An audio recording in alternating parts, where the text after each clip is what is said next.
नमस्कार साथियों, आपका इस चैनल के अंदर स्वागत है। दोस्तों, इस चैनल के जरिए आपको मौजूदा फसलों के भाव जैसे ग्वार, नरमा, सरसों, चना, सोयाबीन और अन्य फसलों के भाव की ताज़ा जानकारी और आगे आने वाले भविष्य के अंदर किस फसल का क्या रुख है और खेती से संबंधित जो भी योजना की जानकारी मिलती है आप तक पहुँचाई जाती है ताकि आप इसका भरपूर लाभ उठा सकें। साथ ही बाजार में फसलों की क्या स्थिति बनती है एक्सपर्ट की राय के साथ आपको बताई जाती है। तो बने रहिए इस चैनल के साथ। बात करते हैं सरसों और अन्य खाद्य तेल के बारे में। दोस्तों, सरकार ने अपने प्रयासों से सभी कंपनियों के तेल की कीमतों को घटा दिया है। सरकार ये चाह रही थी कि तेल के दाम कम हो और हुआ भी वहीं। सरसों और सोयाबीन के अंदर काफी गिरावट हुई है। स्टोरेज अब केवल 90 दिनों का ही स्टॉक रख सकते हैं। ऐसे में कंपनियां और दुकानदार अपने पुराने स्टॉक जिसकी कीमत अधिक थी उसका क्या करेगी? क्या उसे अपने कम दाम में बेचना पड़ेगा? ये सवाल है। बात करते हैं ग्वार की। ग्वार का भविष्य उज्जवल है। अब 2022 के अंदर ग्वार के अंदर कीमतों के अंदर 5% की बढ़ोतरी हमें देखने को मिलेगी। मांग में तेजी की उम्मीद के चलते 2022 में ग्वार गम के एक्सपोर्ट के अंदर 5% बढ़ोतरी की उम्मीद है।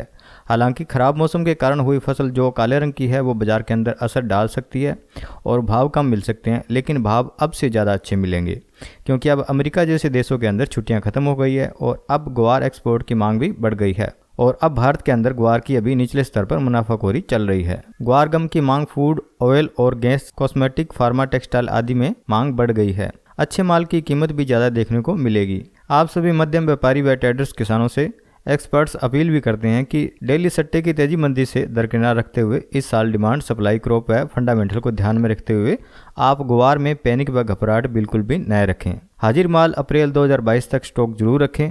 भगवान ने चाहा और अपने कर्म व नसीब अच्छे हैं तो इस साल बहुत अच्छा हमें मौका देगा और ग्वार गम व जीरा के अंदर काफ़ी तेजी हमें देखने को मिल सकती है। आप अप्रैल तक इसके स्टॉक जरूर रखिए, ये एक्सपर्ट आपको सलाह देते हैं। हमारी तो ये समझ है कि आप अपनी तेजी मंदी का व्यापार अपनी समझ व विवेक से करें क्योंकि फसल आपकी है और बाजार में आपको जब लगता है कि इस भाव में ग्वार की फसल बेचना चाहिए तो आप अपने विवेक से बेच सकते हैं और सौदा कर सकते हैं। नरमा की बात करें तो अब लगता है नरमे में अच्छी तेजी है। पहले वाले भाव अब आ चुके हैं। भाव इससे ऊपर भी जा सकते हैं क्योंकि भारतीय कपास की डिमांड अब ज़्यादा हो गई है। चीन जैसे देशों के पास कपास अब अमेरिका से नहीं आ रहा है, वो देश अब भारत की ओर रुख कर रहे हैं। अभी नरमा का भाव 9500 तक गया है। एक सप्ताह के अंदर खल का बढ़ना भी स्वाभाविक है क्योंकि व्यापारी के पास स्टॉक कम है और वो इस भाव के अंदर स्टॉक रखना नहीं चाहता। किसान को तो खरीदना ही पड़ेगा चाहे जिस भाव रेट में मिले क्योंकि जितना ज्यादा नरमा महंगा उतनी ज्यादा खल के रेट। कॉटन की आमदनी करीब 1,80,000 के आसपास चल रही है। अभी कॉटन के अंदर 100 रुपये तेजी के साथ देखने को हमें मिल रही है जिसके कारण किसानी कपास में जबरदस्त उछाल आया है। अभी राजस्थान की बात करें तो 9550 तक नरमा के भाव गए हैं जिसके कारण खल और बिनौले के अंदर जबरदस्त तेजी देखने को मिली है। आने वाले समय के अंदर खल, कॉटन, बिनौला के अंदर जबरदस्त मंदी भी देखने को मिल सकती है, लेकिन अभी तेजी का माहौल है।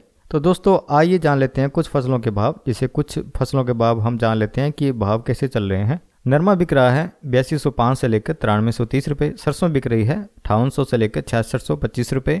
मूंग बिक रहे हैं 5100 लेकर 6740 रुपये। ग्वार बिक रहा है 5500 से लेकर 6000 रुपये प्रति क्विंटल और तिल बिक रहा है 9000 से लेकर 9895 रुपये प्रति क्विंटल। चना बिक रहा है 4550 से लेकर 4665 रुपये प्रति क्विंटल के हिसाब से।